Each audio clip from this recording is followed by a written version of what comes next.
Assalamualaikum warahmatullahi wabarakatuh, rekan-rekan semuanya.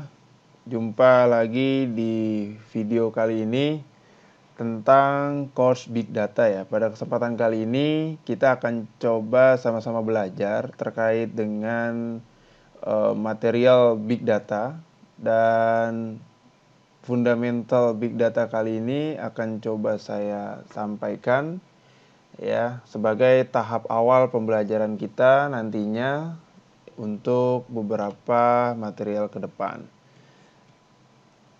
Salam kenal rekan-rekan semuanya, saya Tri Agustiawan. Saya biasanya dipanggil Awan.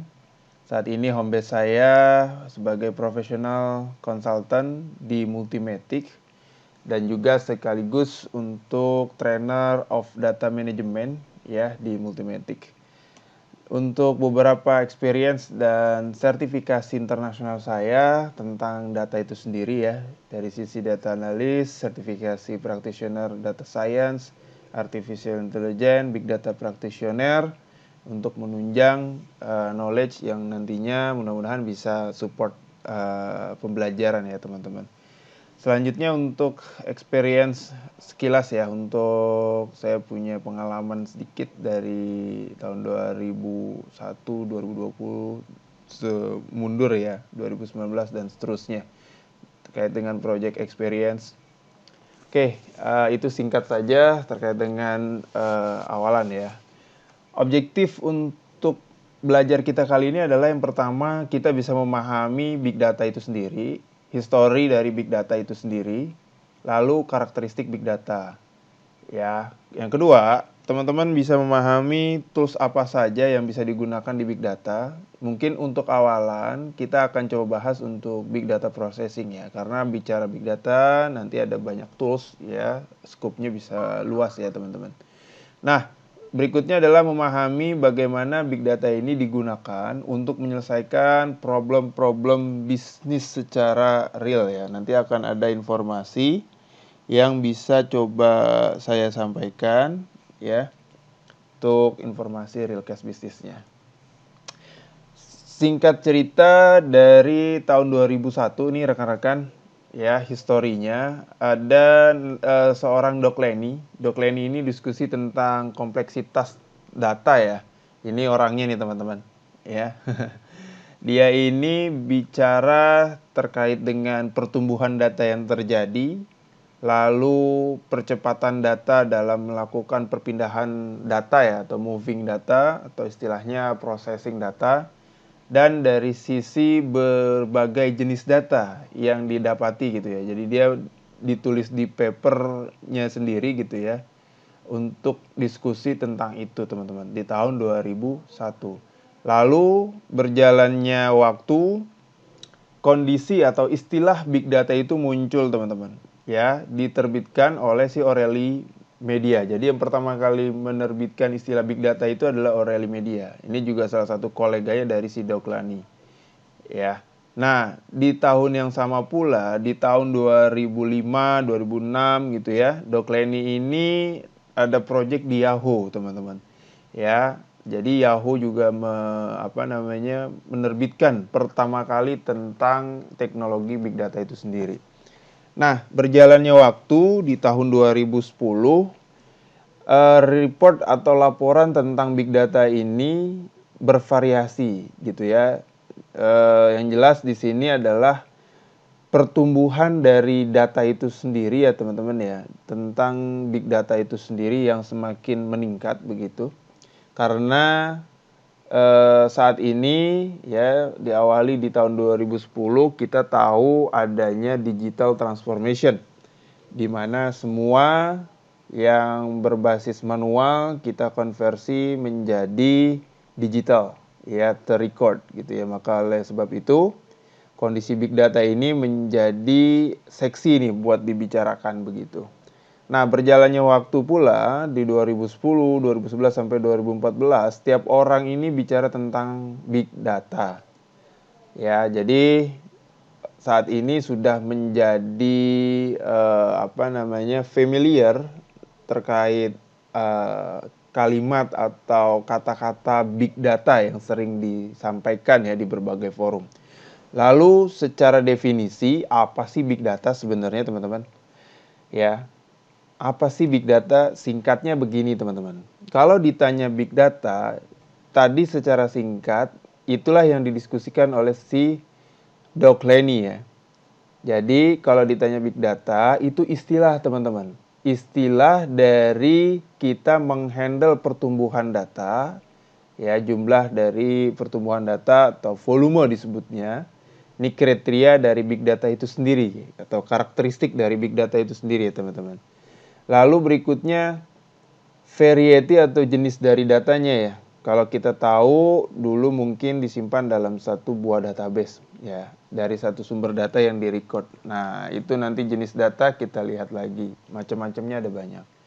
Dan istilah velocity yang bicara terkait dengan kecepatan ya. Nah, dari ketiga volume ini bagaimana kita bisa mengkonversi menjadi value. Nah, value itulah yang bisa memberikan manfaat atau benefit kepada manusia, teman-teman. Oke, sekarang kita detailkan ya. Bicara volume, bicara storage, rekan-rekan. Bicara volume atau pertumbuhan data, bicara storage. Jadi, dulu dari zaman kita melakukan belajar ya, atau dari zaman kita belajar komputer ya, mungkin bisa menyimpannya itu dari storage kilobyte ya, yang disimpan di 3,5 floppy A atau disket ya istilahnya dulu ya. Lalu bertumbuh data itu di megabyte. Nah, jadi teman-teman menyimpan di CD ya atau compact disk ya. Lalu juga bertumbuh kembali data itu ya dengan pangkatnya ya. Kalau di sini gigabyte ya. Gigabyte itu dulu dihandle dengan flash drive atau orang kenalnya flash disk. Ya, bertumbuh lagi ada hard drive yang bisa menyimpan data sebanyak 1 tera gitu ya, atau bahkan sekarang bisa lebih dari 1 tera. Nah, bertumbuhnya terus sampai dengan zettabyte. Nah, inilah yang disebut dengan volume yang dibicarakan oleh Doug Lenny tahun 2001 ya. Nah, saat ini kita membicarakan kriteria volume itu juga, teman-teman. Oke, bicara volume, bicara pertumbuhan data dari waktu ke waktu. Selama masih ada manusia di muka bumi ini ya, rekan-rekan semuanya, maka data itu diproduksi. Maka oleh sebab itu, ketika data diproduksi, pertumbuhannya pun tak terbendung. Nah, itulah storage yang mesti disiapkan gitu ya, yang mesti dipelajari bagaimana kita mengolah volume data yang tak terbendung ini. Kalau kita lihat dari pertumbuhan tahun 2011 sampai dengan 2020 terjadi peningkatan jumlah data yang eksponensial dari tahun 2016 ya. Dia mengenerate 8 zettabyte, ini dari skala zettabyte ya. Dari satuan zettabyte sampai dengan 2020 ya. Mungkin di sana terestimasi bertumbuhnya ekstrim ya, secara ekstrim atau eksponen sebesar 40 zettabyte di sini ya, tahun 2020. Nah, bagaimana teman-teman 2 tahun ke depan nih ya, yang saat ini kita temuin di tahun 2022. Mungkin pertumbuhannya itu bisa lebih dari 40 zettabyte. Kenapa? Ya alasannya pertama, banyaknya aplikasi-aplikasi yang muncul saat ini. Itu yang pertama. Yang kedua, digitalisasi transformasi. Nah, teman-teman, dari aplikasinya sendiri aja misalnya media sosial deh. Teman-teman sendiri aja mungkin kalau misalnya mau update status itu sehari bisa lebih dari 1 kali ya. Terus juga untuk misalnya mau nge-tweet, mau bikin konten gitu ya yang di-upload. Nah, media sosial setiap menitnya mengenerate petabyte, teman-teman. Contohnya kayak YouTube ya, Instagram, apalagi sekarang digandrungi banyak ya TikTok gitu ya, dan yang lain sebagainya. Nah, bicara big data, karakteristik selanjutnya adalah velocity ya rekan-rekan ya. Jadi tadi volume bicaranya storage ya, velocity bicaranya speed atau kecepatan. Maksudnya apa? Kecepatan dalam melakukan perpindahan data. Nah, contohnya begini rekan-rekan. Ada istilah velocity ya. Velocity ini untuk transformasi datanya, dilakukan processing datanya itu adalah batch, periodic, near real time, dan real time. Jadi, Kalau dulu kita melakukan atau membangun data warehouse, ya kita di sini tahulah adanya batch atau periodic data yang dikonsum gitu ya. Nah, saat ini mungkin teman-teman dari data perpindahan data saat ini gitu ya sudah sudah real time ya. Ya sudah real time dari teman-teman melakukan melakukan melakukan update status ya, terus melakukan pengiriman email, pengiriman data dan seterusnya. Nah, itulah real time ya, real time consume yang dilakukan. Batch analytic ini dari topologi singkat ya, topologi sederhana yang ada dari recording yang tercatat, nanti di query dari data yang tersimpan di DWH-nya. Terus di database-nya ya, nanti akan di-report secara periodik. Nah, kalau streaming, dia secara real time ya. Secara real time terupdate otomatis. Juga dilakukan untuk melakukan analitik juga dan seterusnya. Lalu berikutnya dari kriteria variety. Variety ini adalah jenis data rekan-rekan. Jenis data yang dulunya kita tahu hanya ada data yang terstruktur. Ya, lalu saat ini banyak jenis data yang bisa kita manfaatkan. Contohnya data semi struktur, kuasi dan unstruktur. Jadi kalau bicara karakteristik big data dari variety-nya itu ada semi, ada struktur ya, semi, kuasi dan unstruktur. Apa sih struktur data? Secara sederhana, struktur data itu adalah data yang disimpan di dalam database. Dia itu memiliki relasi antara satu tabel ke tabel yang lainnya atau istilahnya RDBMS. Jadi kalau teknologinya menggunakan RDBMS tuh dari teman-teman yang memiliki aplikasi yang tercatat lalu disimpan di dalam database, nah itulah yang disebutnya data yang terstruktur. Sederhana seperti itu ya. Jadi ada fieldnya, ada tipe datanya, ada baris datanya, ada relasi datanya. Lalu berikutnya untuk semi struktur data, yang disebut sebagai semi struktur data itu adalah data yang belum memiliki tipe data atau belum tersimpan dalam satu gudang data ya. Dan juga belum memiliki relasi, tapi dia memiliki struktur dari data itu sendiri. Contohnya CSV file, JSON file, XML gitu ya. Nah, ini dianggapnya sebagai semi struktur gitu ya. Ketika teman-teman melakukan integrasi data bentuknya API, nah datanya itu adalah JSON. Nah, selanjutnya adalah kuasi. Kuasi ini sebagian pakar menyebutnya sebagai unstruktur juga, teman-teman. Ada juga yang menyebutnya kuasi karena dia formatnya teks ya. Jadi tekstual ini karena dia belum konsisten datanya, formatnya itu gitu ya, maka butuh waktu dan effort untuk bisa mengolah data yang belum struktur. Nah, kuasi ini bisa teman-teman dapetin datanya dari melakukan crawling atau scraping gitu ya. Atau grab lah. Kita ambil datanya, kita ekstrak datanya dari URL atau dari media sosial. Contoh pemanfaatan data ini misalnya melakukan analisa teks atau summary teks ya. Mencari teks yang paling banyak atau kalimat yang paling banyak disampaikan. Nah, berikut juga misalnya pemanfaatan dari sentimen analisis ya, dari review-review terkait produk, layanan, dan seterusnya. Ini yang bisa kita manfaatkan dari data kuasi. Lalu berikutnya dari jenis unstructured data. Ini format unstructured itu bisa kita capture dari sensorik, video, image, gambar ya. Nah, itulah yang dianggap sebagai unstructured data. Data yang bisa dimanfaatkan dari unstructured itu adalah metadatanya, teman-teman. Ya, jadi misalnya data gambar nih, teman-teman melakukan foto. Nah, foto itu nanti hasilnya adalah image. Nah, image-nya ini ada metadatanya. Metadata itu apa sih? Detail dari informasi yang kita lakukan di foto tersebut misalnya. Data yang bicara tentang foto teman-teman. Misalnya di situ ada nama fotonya, di situ ada tanggal fotonya, di situ ada lokasi fotonya gitu ya. Dan ada wajahnya dan seterusnya. Itu yang bisa diolah ya. Nah, berikutnya bicara kriteria value di dalam big data. Jadi sebelumnya teman-teman membahas volume, variety dan velocity. Nah, volume, variety, dan velocity itu menjadi formulasi yang bisa diharapkan untuk mendapati value. Jadi dari itu semua kita convert untuk bisa memberikan value. Bagaimana cara memberikan value-nya? Begini teman-teman. Kita harus memproses data ke dalam knowledge yang bisa memberikan manfaat untuk manusia. Pada awal mulanya teman-teman merecord data, diolah datanya, lalu memberikan pengetahuan. Nah, dengan pengetahuan inilah teman-teman bisa memberikan yang namanya estimasi, yang namanya memprediksi kemungkinan-kemungkinan yang akan terjadi di masa yang akan datang.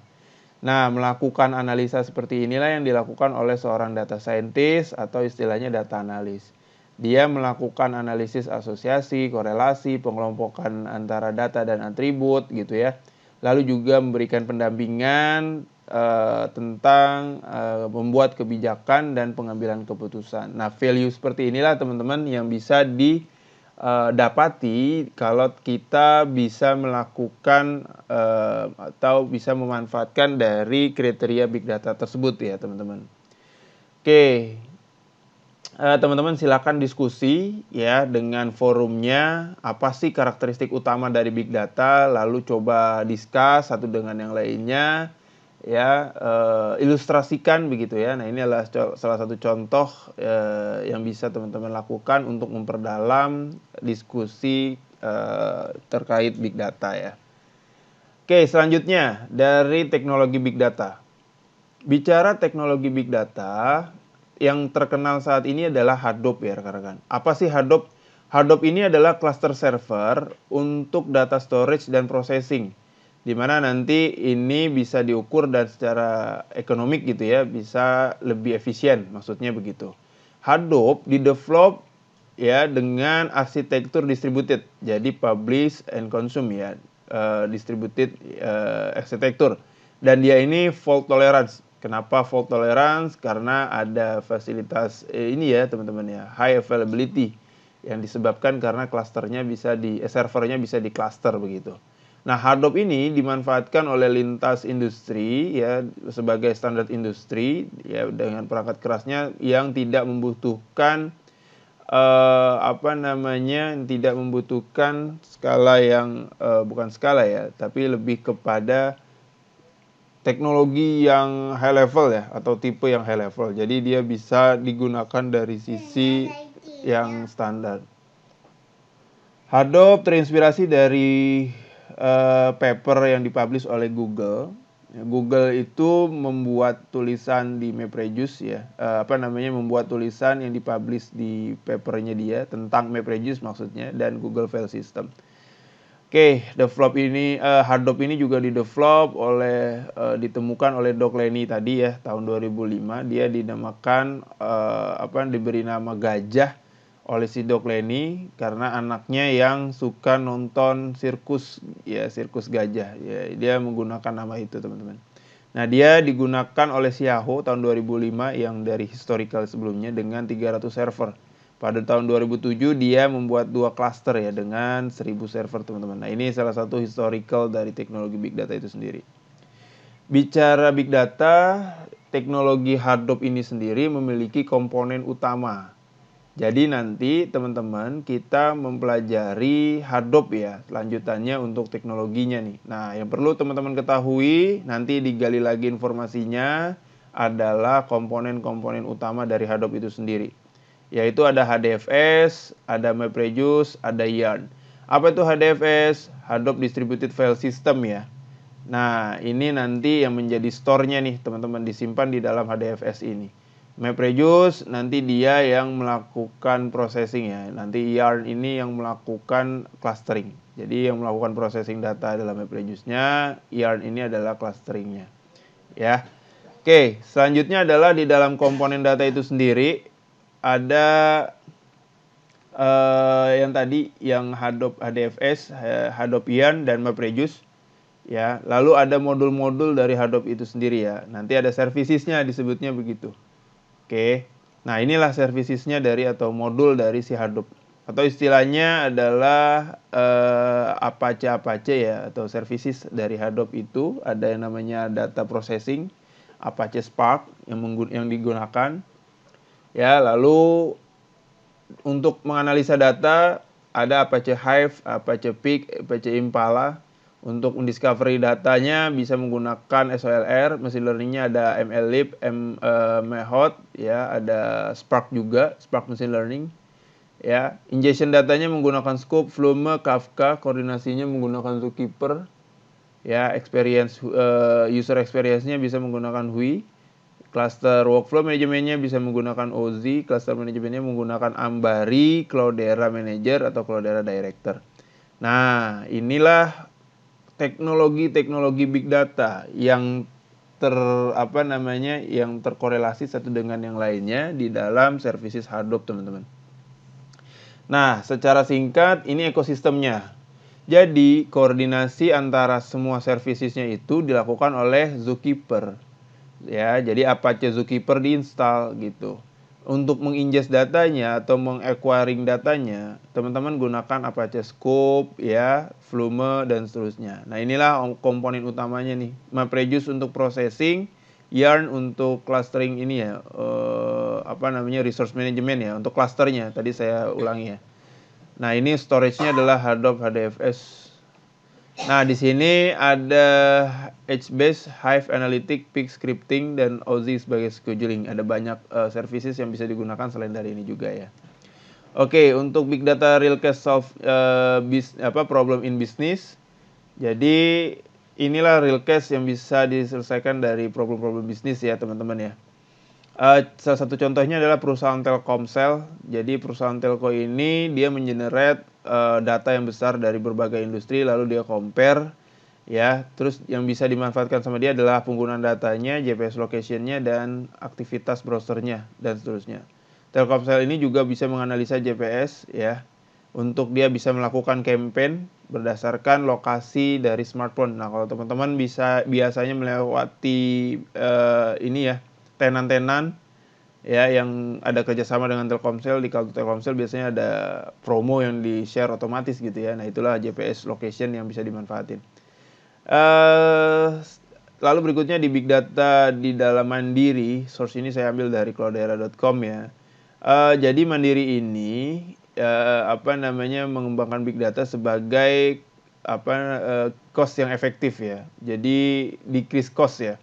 Pendekatan terhadap bisnis itu dari pemanfaatan big data ada dua, ya, increase revenue sama decrease cost. Nah, di Bank Mandiri ini decrease cost ya. Dengan dia memanfaatkan big data, Bank Mandiri ini bisa menghemat 99% yang dibandingkan dengan teknologi RDBMS untuk data storage. Nah, dengan data berdasarkan data tersebut, dia bisa melakukan upselling ataupun cross-selling ya, untuk menganalisa dan untuk mengimprovisasi performance penjualannya. Itu di Mandiri, dan sekarang di Amazon misalnya. Amazon ini yang kita kenal sebagai marketplace ya, dia bisa melakukan rekomendasi produk-produk atau item-item kepada setiap customernya. Jadi dia melakukan analisa dari data transaksinya ya. Dia melakukan analisa di inventory purchasingnya, shopping chartnya, ya, dari reviewnya, ratingnya, pencariannya, dan seterusnya. Jadi dari sana dia bisa mensuggestion produk yang sejenis, misalnya kalau teman-teman beli buku komik, nah nanti ketika teman-teman masuk ke marketplace tersebut akan diasosiasikan tuh, ya, akan disuggest tentang buku komik yang lain misalnya, seperti itu. Ya, nah itu terjadi juga di dalam JDID, ya, di dalam Bukalapak, di dalam Tokopedia, ya, dan marketplace atau e-commerce yang lain yang sudah memanfaatkan big data ini. Oke, di Dell juga sama, dia sudah tidak lagi fokus terhadap analisa apa itu yang terjadi, maksudnya menggali informasi gitu ya, yang terjadi apa aja, tapi dia sekarang udah fokus kepada apa yang mungkin terjadi. Ya, artinya ada peningkatan analitik dari yang sebelumnya deskriptif analitik, sekarang dia melakukan prediktif analitik gitu. Dia memanfaatkan 2,5 petabyte ya. Yang terjadi adalah peningkatan ROI dari mesin manufaktur gitu ya. Dia menggunakan predictive failure analytic gitu ya. Dia mengembed sensor data dan mesinnya. Nah, ini salah satu manfaat-manfaat yang bisa